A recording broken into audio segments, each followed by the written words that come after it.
ব্রাহ্মণবাড়িয়া জেলার আখাউড়া বিয়ের মাত্র ৮ দিনের মাথায় স্ত্রীর হাতে নির্মমভাবে হত্যার শিকার হয় স্বামী মেহেদী হাসান, বয়স ২৭ বছর।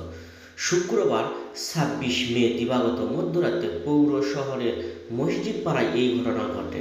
নিহত মেহেদী হাসান মৃত জুলফু মিয়ার ছেলে। সে পৌর শহরের মসজিদ পাড়ার বীর মুক্তিযোদ্ধা ইসমাইল হোসেনের বাড়িতে ভাড়া থাকতেন। এই ঘটনায় পুলিশ স্ত্রী জান্নাত আক্তার, বয়স ১৭ বছর আটক করেছে। প্রাথমিক জিজ্ঞাসাবাদে স্বামীকে হত্যার কথা স্বীকার করেছে জান্নাত আক্তার। মেহেদী হাসানের পৈতৃক বাড়ি কুমিল্লার বুড়িচং উপজেলায়। সে প্রায় ২০ বছর ধরে মাকে নিয়ে মসজিদ পাড়ায় ভাড়া বাসায় বসবাস করতেন। নিহতের পরিবার ও পুলিশ সূত্রে জানা গেছে, গত ৯ মে পারিবারিকভাবে মেহেদী হাসানের সঙ্গে মসজিদ পাড়ার আল আমিনের মেয়ে জান্নাত আক্তারের বিয়ে হয়। শুক্রবার রাত ১০টার দিকে মেহেদী হাসান রাতের খাবার খেয়ে ঘুমিয়ে পড়ে। ভোর রাতে নিহতের স্ত্রী বাড়ির মালিককে ডেকে বলে তার স্বামী অসুস্থ। বাড়ির মালিক ও স্থানীয় লোকজন গিয়ে দেখে মেহেদী হাসান ঘরের মেঝেতে অচেতন অবস্থায় পড়ে আছে। তাকে উদ্ধার করে আখাউড়া উপজেলা স্বাস্থ্য কমপ্লেক্সে নিয়ে গেলে কর্তব্যরত ডাক্তার তাকে মৃত ঘোষণা করে।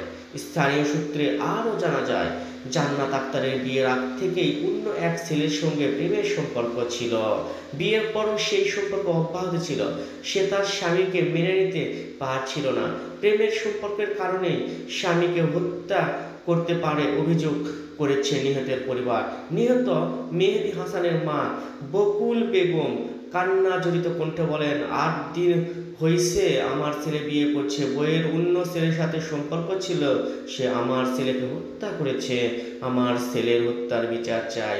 এ বিষয়ে জানতে চাইলে আখাউড়া থানার অফিসার ইনচার্জ ওসি মোহাম্মদ সুমিরউদ্দিন বলেন, প্রাথমিক জিজ্ঞাসাবাদে জান্নাত আক্তার তার স্বামীকে হত্যার কথা স্বীকার করেছে। আরও জানতে পেরেছে, বিয়ের আগে এক ছেলের সাথে জান্নাত আক্তারের প্রেমের সম্পর্ক ছিল। বিয়ের পর সে তার স্বামীকে মেনে নিতে পারছিল না। গত রাতে স্বামীকে বলে তার ঘুম আসতেছে না বলে তাকে দিয়ে ঘুমের ট্যাবলেট আনায়। পরে কোকের সঙ্গে ঘুমের ট্যাবলেট মিশিয়ে অচেতন করে।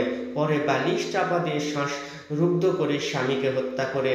পুলিশ মরদেহ উদ্ধার করে ময়নাতদন্তের জন্য ব্রাহ্মণবাড়িয়া সদর হাসপাতালে পাঠান।